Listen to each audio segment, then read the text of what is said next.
Benjamín Palencia nació en Barrás, un pueblo manchego de Albacete.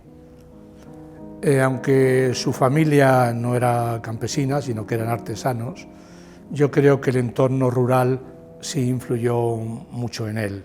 Desde un principio eso le inculcó un gran amor por el campo en general. Cuando con Alberto inicia la aventura vallecana, Alberto, que también procedía de otra zona de Toledo, pero también otra zona rural, también manchega, donde se sienten más a gusto es precisamente en los campos de Vallecas, de Vicálvaro, de Toledo, porque ese era su entorno natural, era su niñez, era el paisaje de su niñez. Lo rural, además, curiosamente, entró en la obra surrealista de Palencia de los años 32-33. En esos grandes dibujos surrealistas, él utilizó aperos de labranza como orcas y trillos para construir con ellos esas figuras fantasmagóricas que poblaban esos dibujos. Empieza de repente a pintar en el año 1915 esas copias que hacía de las obras del Greco, de Velázquez en el Museo del Prado, y lo haga con tal maestría. Realmente es algo extraordinario. Y yo creo que él tenía una capacidad para ver la pintura como muy poca gente la tiene. Él veía una obra y rápidamente la diseccionaba, la deconstruía y luego la volvía a reconstruir, pero ya de una manera que la obra ya era suya, no era de aquel en el que se había basado. Él, durante su etapa de aprendizaje, lo que hacía mucho era seguir la estela de los pintores destacados de aquella época, como Regoyos, Vázquez Díaz.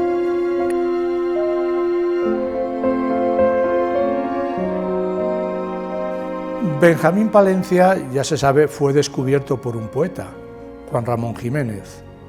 Y Juan Ramón Jiménez pasó mucho tiempo a su lado durante la época de aprendizaje de Palencia, inculcándole el concepto de arte puro que Juan Ramón Jiménez aplicaba a su poesía y que Palencia intentó aplicar a su pintura durante toda su vida.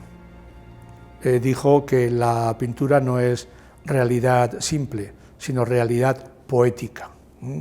El pintor es un poeta, su concepción es poética y lo que hace es que no lo expresa con palabras, sino que lo expresa con formas plásticas. Hay como dos grandes etapas artísticas que están divididas por los años 1936 y 39.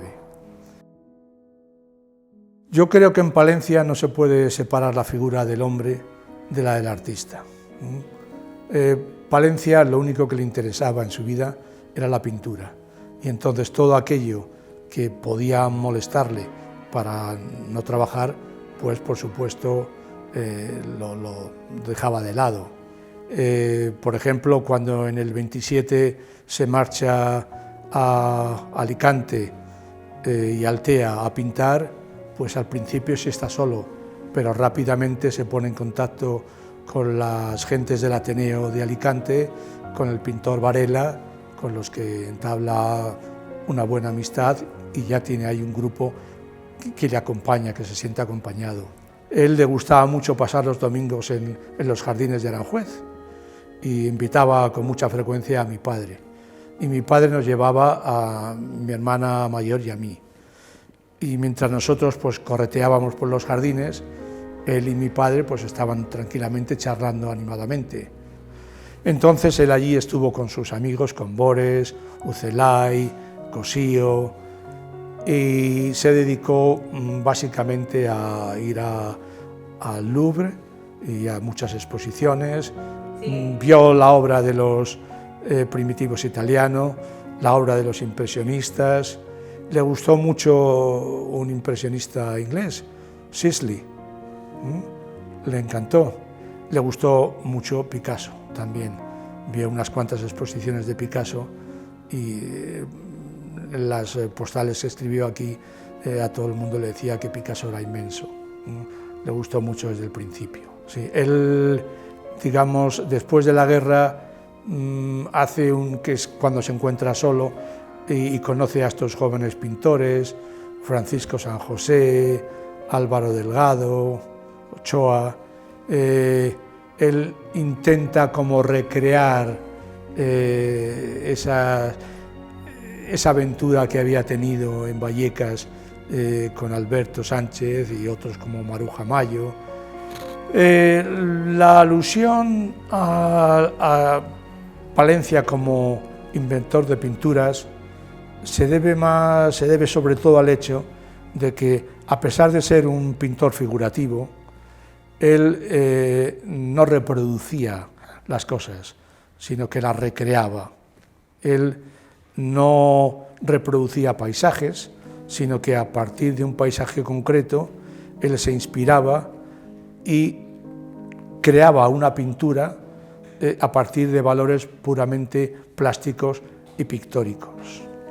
En ese sentido es en lo que él decía: yo soy inventor de pinturas. Palencia fue además un artista polifacético.